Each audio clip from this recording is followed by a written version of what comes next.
Assalamualaikum warahmatullahi wabarakatuh. Waalaikumsalam. Selamat pagi semuanya.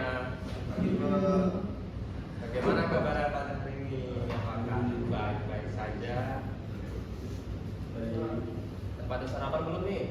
Belum. Tetap semangat ya. Nah, sebelum kita memulai pelajaran pada hari ini, alangkah baiknya kita berdoa. Mungkin Mas Faisal boleh mungkin doanya. Oke, sebelum dimulai pembelajaran, baik kita sudah terlebih dahulu berdoa dimulai. Sudah selesai. Nah, baik teman-teman. Nah, pada hari ini kita akan belajar tentang cacat hasil pengecoran logam. Nah, teman-teman kemarin ingat nggak kita belajar tentang apa?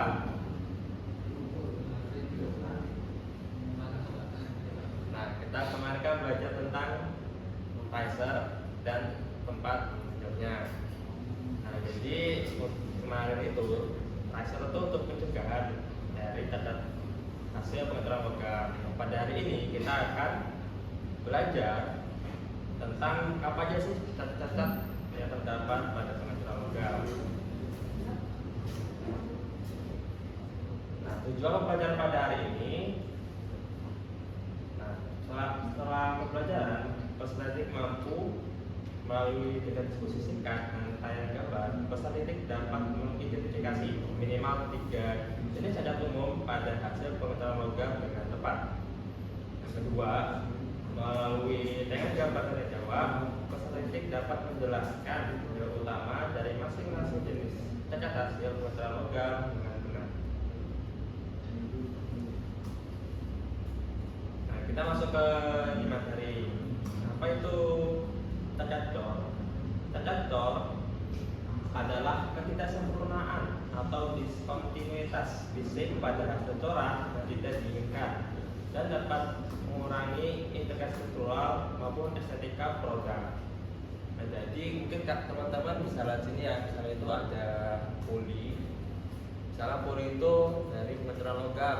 Apabila ada cacat ada produk itu, apakah yang terjadi? Nah, jadi jika ada cacat pada produk itu, kita contohkan seperti puli, otomatis dari struktural pulinya itu tidak kuat, maupun dari segi estetika juga tidak bagus, mengakibatkan tidak kuatnya suatu produk dan nilai jual. Nah, untuk di dampak industrinya, yang pertama ada kerugian finansial agar produk gagal atau reject. Yang kedua adalah penurunan reputasi kualitas perusahaan. Yang ketiga, risiko kegagalan mekanis saat komponen digunakan. Dan yang keempat, peningkatan biaya pengerjaan ulang. Nah, jadi misal suatu industri ini membuat suatu benda, misalnya ada bikin musik atau yang lain. Jika produknya gagal kan otomatis bakal mengulang produknya, dan itu juga memerlukan waktu dan biaya yang cukup besar.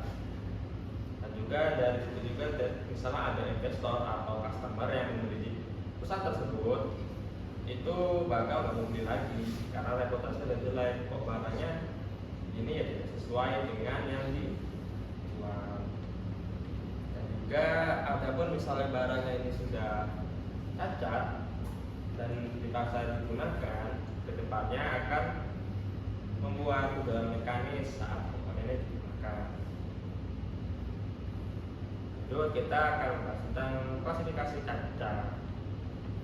Kalau cacat ini berdasarkan karakter visual dan penyebab teknisnya. Yang pertama ada porositas gas, gas porosity. Karakteristiknya dari poritas ini berupa lubang-lubang kecil, manhole, atau rongga-rongga bulat, blowholes di permukaan atau bagian dalam dacor. Mungkin teman-teman bisa di sini ada gambarnya ya. Yang pertama ini bulat-bulat itu terjadi karena gas pada saat penuangan logam cahaya itu tidak keluar. Dan kemudian juga pengaruhnya itu karena kadar air terlalu tinggi, dan juga permeabilitas pasirnya rendah. Mungkin ini salah satu cacat pada pengecoran yang paling sering ditemukan. Kemudian yang kedua ada misran, salah alir, seperti pada gambar ya teman-teman. Jadi dari cetakan pasir yang sudah dibuat ada semacam kebocoran. Nah, jadi logam cair itu gagal mengisi seluruh rongga cetakan sehingga protein silika tidak lengkap atau bagian hilang. Oleh itu ada suhu penanganan logam rendah. Jadi si logam cair itu sudah memiliki ribuan. Dan kecepatan penanganan terlalu lambat. Itu juga bisa menyebabkan logam tidak tersalurkan ke dalam rongga pola dan dinding cetakan yang terlalu tipis. Jadi kalau dari ketiga penyebab ini yang menunjukkan dari awal pengecoran dari logam cairnya dan menggunakan misran. Lanjut ke tingkat penyusutan. Nah, kemarin juga kita kan sudah belajar tentang tracer ya. Nah, ini juga salah satu cacat pengecoran yang dimana tidak menggunakan tracer. Contohnya itu seperti gambar ya teman-teman. Jadi rongga itu terbentuk akibat penyusutan volume logam yang berubah dari cair ke padat. Nah, jadi untuk pencegahan sendiri seperti yang kita bahas kemarin menggunakan memadai, kemudian bisa jadi sistem yang mendukung solidifikasi terarah dan keperluan ruang yang presisi.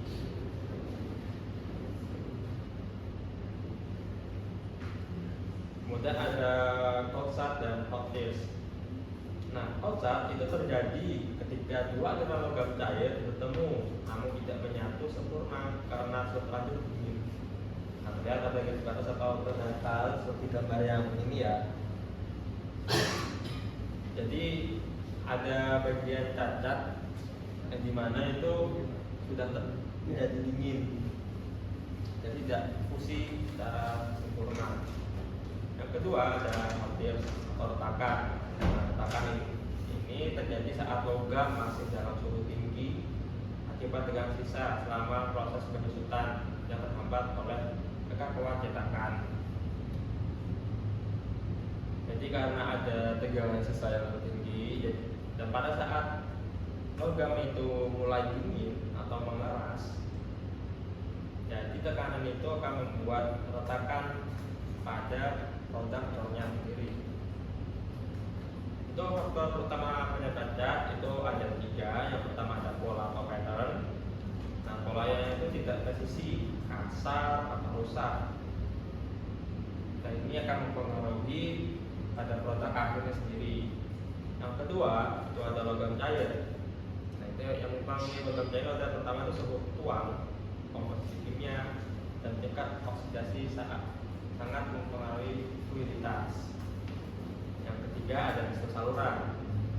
Nah, saluran seperti kita bahas itu ada Tyson, gate runner yang buruk itu bisa memicu turbulensi dan penyusutan yang tidak terarah. Jadi ringkasan untuk pada hari ini dari proses itu penyebab utamanya adalah gas terjebak atau gas lembab. Maka pencegahannya dengan menggunakan penhole dan kontrol pengelolaan pasir. Yang kedua ada misran. Misran itu berpengaruh suhu tuang rendah. Yang akan pencegahannya itu dengan suhu tuang dan kecepatan air. Yang ketiga shrinkage itu karena kurangnya riser, dan langkah pencegahannya optimasi riser dan gating sistem yang baik. Keempat ada hotfills. Contohnya cetakan terlalu keras. Langkah pencegahannya menggunakan pasir dengan pausitas tinggi.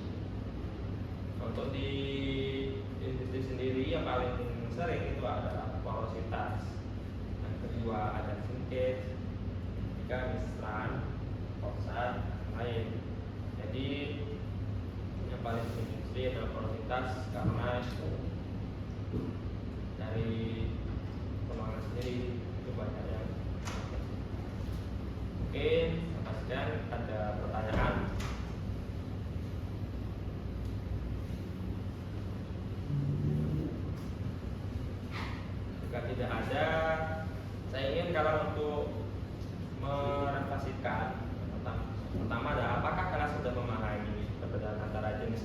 cacat pengaturan yang perlu dipelajari. Yang kedua, jenis cacat mana yang menurut kalian paling sering terjadi dalam proses pengacoran?